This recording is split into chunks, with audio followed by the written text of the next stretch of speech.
right, awesome. So I've seen you around. I know that you are a proponent of entrepreneurship, Yeah, of financial literacy. yeah. Tell us a little bit about what you do. Got you. I've been in business for about 4 or 5 years now. I've been in a lot of different things, not gonna lie. When I first graduated, I got into fitness. So, being a former athlete, I was just working out in the gym, people were kind of looking, and they're like, are you a personal trainer? Got tired of getting asked that question. Are you a personal trainer? Yeah, I train. And then started building up a small book of business. Honestly, part time, I was training maybe 5 to 7 clients a month. After work, making maybe 2 or 3 grand a month. No, Right? it's not Uh, bad by now. Not bad at all, right? But I found out very quickly that teaching people fitness was not my passion. Mm-hmm. Not my passion at all. People did not want it as bad as they said that they wanted it. I found myself being emotionally attached to other people's results Mm-hmm. in fitness. And when they wouldn't see those results because of their lack of effort, it would make me frustrated. And I didn't want to be arguing with people that I cared about or people in my community, get a bad reputation. So I had to exit being a coach, being a trainer in fitness and just pursue fitness on my own.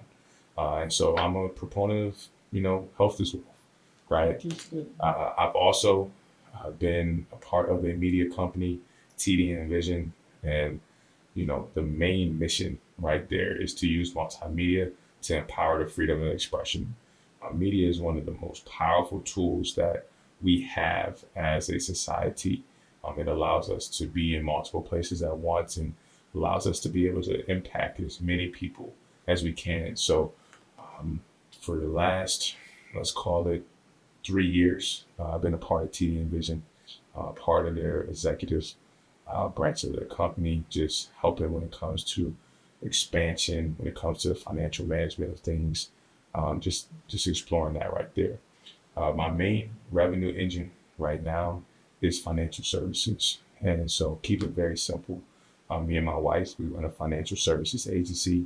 We're teaching financial literacy so that we can help our community understand 3 things. Number one, how to reduce taxation on your money. We want to help people to retire in a 0% tax bracket. Number two, we want to make sure that people's money is protected. There's a lot of things that go on in the world that can cause people to lose money.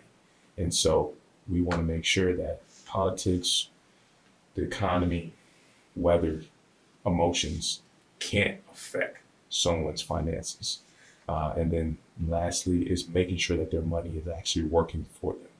And if someone's money is not growing unless it's growing faster than the rate of inflation. Things are constantly getting more expensive. The cost of living is going up. We see the cost of our goods and our services continuously increasing.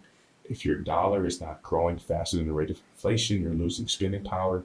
And so we want to make sure that we can help people to understand those 3 concepts. We teach a lot of different things when it comes to retirement planning. We can help people who are in real estate, doing real estate investments. I have a lot of small business owners and entrepreneurs who are clients as well. But when it comes to the 3 problems that we solve for people, those are the 3 problems. And that's what we do now. That's my main revenue engine. That's my main focus. And what I want all of my brands, all of my businesses to pour into is financial education, entrepreneurship, and leadership. Okay, so let's back up a little bit. So you talked about how you tried to become a fitness coach and Yeah. it wasn't your passion. Mm-hmm. What is your passion and what process did you use to find that passion? My passion is money. My passion is money. When I was in middle school, right, my mom, she would allow me to do the household budget. I was on Excel, hey mom, this is the bills. She would give me the electric bill, boom, boom, boom, boom, boom. Hey, over the last 3 months, this is what we paid on electricity. So we kind of project it out. It was just me and her and things like that. So I would know when money comes in the household, this is the budget. She'll send me to the store. Hey, this is how much we got for groceries. You need to be able to do this, and this. I always come back with some change. One thing that I always say is that I knew I was good with money, but I didn't know how to make my money work for me. Mhm. And so I was a great saver. I was a very, very good saver. You could never get $1 out of me, which is a mindset that I honestly had to switch. I had to switch. It takes money to make money. There's a And flow, right? it's currency. It's not supposed to just be stagnant. And so um, it's always been a part of my curiosity, money, right? I got a degree in economics from the Naval Academy. And so that's all about profitability, optimizing cash flow, revenues, things of that nature, right? Consumer surplus, producer surplus, seeing what is the best price point to put something at. And so that's helped me in business as well, just that analytical thinking that economics degree brings. And then when I got into the Marine Corps, I was a financial management officer. I am a financial management officer. And so that allowed me to be literally immersed in the financial field in terms of financial management, spending plans, budgets, understanding obligations, commitments from the government contracting side, and seeing how the government spends their money. And I've just been interested in that ever since. And so that is my passion. My passion is around financial literacy, financial education, and understanding systems. And so, what would you say? People throw that word around loosely. Financial literacy. You hear it Yeah. all the time. What is your definition of financial literacy? Yeah, my definition of financial literacy is the understanding of money, right? How does it grow? Where can I put it? What are the different characteristics of money or vehicles that I can place my money in that will allow it to work for me? Someone is financially literate when they don't let the economy affect their economy. Hmm. And so that is my definition. It's just the understanding of money, how it grows, where you can place it, what characteristics does a vehicle need to have for it to be a proper vehicle that aligns with my goals and what my trips are.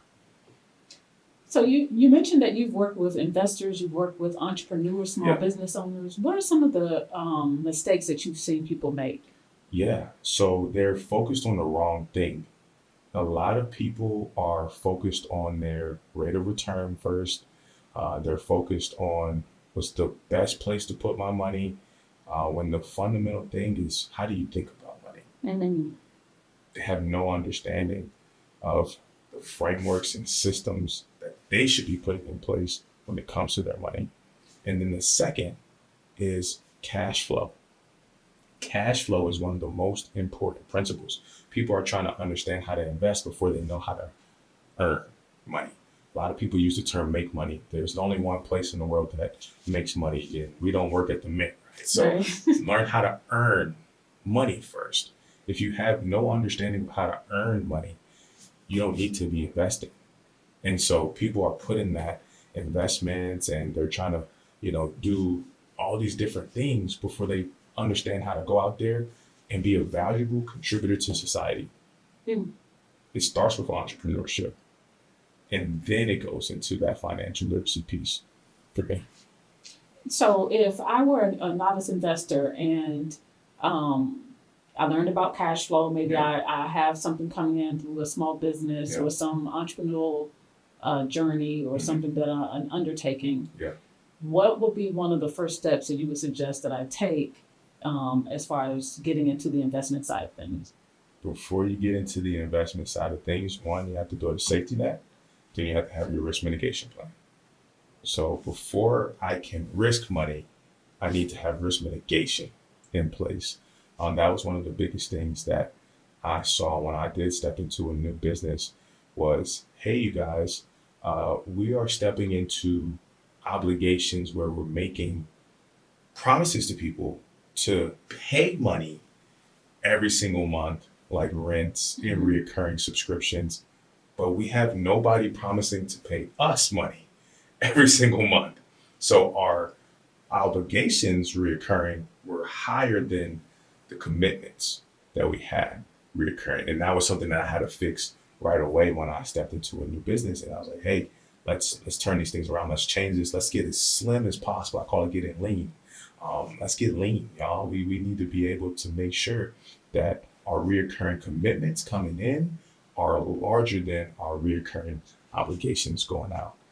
Oh, that's wonderful. That's that's a huge nugget that you just dropped right there.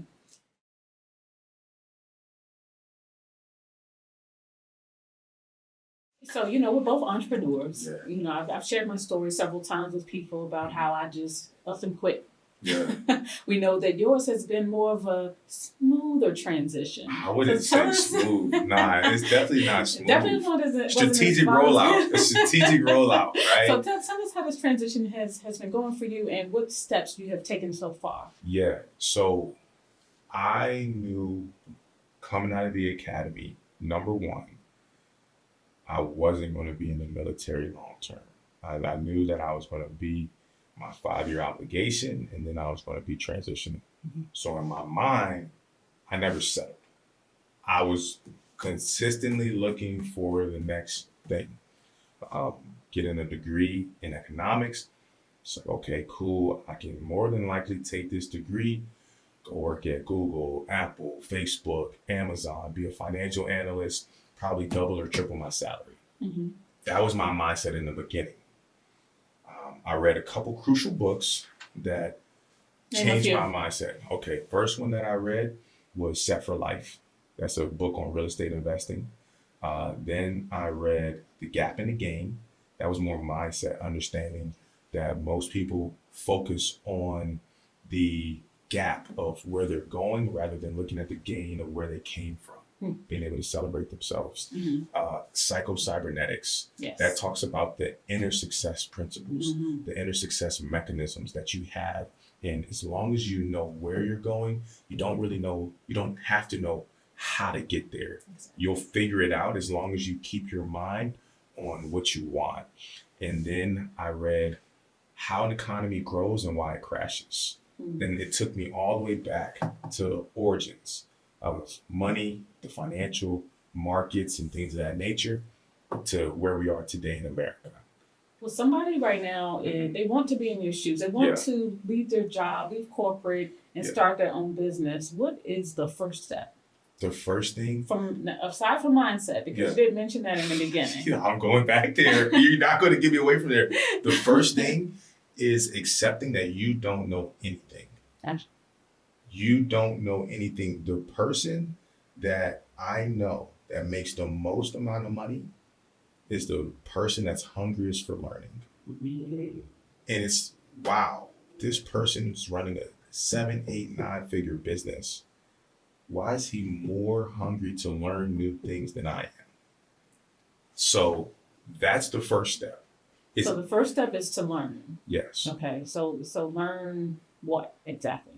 Learn what you don't know. Now, will you ever know everything? You'll never know everything. You'll never know everything. And learn to make decisions. Because it's not about the person that makes the best decisions in life. It's about the person that makes the most decisions. The person that makes the most decisions has the most opportunities to succeed. If they succeed, what happens? Their confidence and their decision-making skills increases. But if they fail, guess what? They get data, what not to do. Exactly. And so I tell people everything's either a lesson or a blessing. If you get what you want, it's a blessing. If you get what you don't want, it's a lesson. And so make more decisions and learn from everything and learn from everyone. I think that part of it is very key because, people will sit in classes, they'll read Yeah. books, Yeah. they'll pay for courses Uh-huh. and never do anything. That was me in 2023. I was reading like 5 or 6 books a month. I call not it making the analysis any money. paralysis. So what is it that, Yeah. what got you going? What I was propelled you tired into of, action? there was people that were doing the same thing that I was doing that was making a lot more money. But the thing was, people think of work as the title or the description. Mm-hmm. Work is the results. So we were in the same field, we were in the same industry, but we weren't in the same line of work. They were working. I wasn't working, right? So that's where people get, oh, well, what do you do for work? Oh, I'm a doctor. No, that's not what you do for work. That's your title. What do you do? Are you a brain surgeon? Do you do orthopedics? Do you work with older people? What do you do? What results do you create? Yes. And so that right there is what changed. I started working. I started implementing. There's different levels to everything. You can have knowledge of things, but you don't have understanding.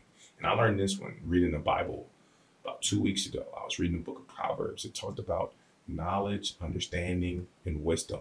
Mhm. And I'm just diving into the book, into the word, like trying to learn. And I didn't know I was diving in there for Proverbs for wisdom about money, and I'm learning about wisdom about me. But yeah, And somewhere in there it says he who thinks he knows what he wants. nothing. Yeah, Knows not what he wants. yeah. That's your point. So yeah. So where are you in the process? Mhm. So in the process of leaving corporate Mhm. and transitioning into entrepreneurship full time, and from entrepreneurship into what we call in the four quadrants business, Yeah. where are you in that process? Oh man, I'm self-employed. So in the financial service industry, you go from being employed to being self-employed, and then from being self-employed to basically being a sales leader before you're a business owner. So there's a fifth quadrant in what we do, because you're not a business owner until you've built leaders. Mm-hmm. If you don't have any leaders, then you're self-employed. You own your job. You own the job. Because without you, nothing's happening. Exactly. And that's where I am. This year is a year of influence. And for me, influence is when the results are happening without you. That's what I'm building. I'm Yes. building leaders within my business that will allow results to continue to flow without me. Okay. And if someone was interested in becoming a leader in your organization, what would Yeah. they need to do? I mean, reach out to me. And how do they get in touch with you? Man, look, you can follow me on Instagram at ITS_ATL. You can connect with me on LinkedIn at Austin Talbert Loving, Facebook, Austin Talbert Loving. You can find me anywhere. Our organization is VWM Financial Services Agency. We're on Instagram, Facebook, and LinkedIn as well. We have a website. You can put an inquiry on our website. You can request an interview from our website. You can come to one of our open houses on our website. Everything about us is open. There's nothing that's hidden. We have magazine articles. We have everything out there. We were not hard to find. So I'm going to ask you to bring everything that you do, Yeah. that you shared with us so far, bring it full circle. How do they all relate? How are they all connected? Yeah, it's all about leadership. Everything's about leadership to me. Just from 17 years of playing football, from the time at the Naval Academy, from my time, and there's a difference between, playing football in little league and high school and playing at the Division I level. So I separate those two. My time being a Division I athlete, being a position captain, leading a team that, won championships and things of that nature, and then being a Marine Corps officer. It's all about leadership, and that everything comes down to law of the lid. So that's John C. Maxwell's leadership principle, saying that, hey, let's just say we have a scale of 1 to 10. 10 is the ultimate level of leadership. 1 means you're not really a leader. You got some work to do. If my lid is an 8, that means my organization's effectiveness can be no greater than a 7. So my identity as a leader caps my organization's effectiveness. And I like to take it a step forward or a step further. So if my organization can only be a 7 in its effectiveness, its impact can only be a 6. So the effectiveness of my organization is going to cap the impact that my organization can have on the community. And we always say that income follows identity. And so understanding that my identity as a leader caps my organization, which caps its effectiveness, guess what's next? If my organization's effectiveness can only be a 6, my organization's revenue, income, profit can only be more than a 5. So if I want to raise the amount of money that my business is going to make, I got to first raise me. And so that's what everything connects into. It doesn't matter if it's my personal brand, doesn't matter if it's financial services, doesn't matter if it's my relationships. It's about increasing my personal identity and making an impact on other people and challenging them to do the same.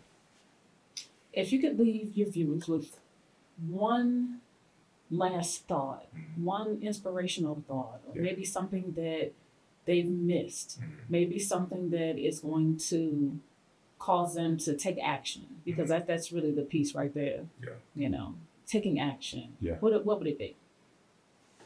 10 years, 15 years, 20 years, 30 years, we don't know how much time we have. We don't know how much more we have. But we do know that it's going to go by regardless. So when it does go by, what do you want to look back and what do you want to be able to reflect on? Do you want to have regrets or do you want to have the reward? Because I promise you that the price of regret is a lot more expensive than the pain and sacrifice and discipline that it takes to be successful. Absolutely. The suppression.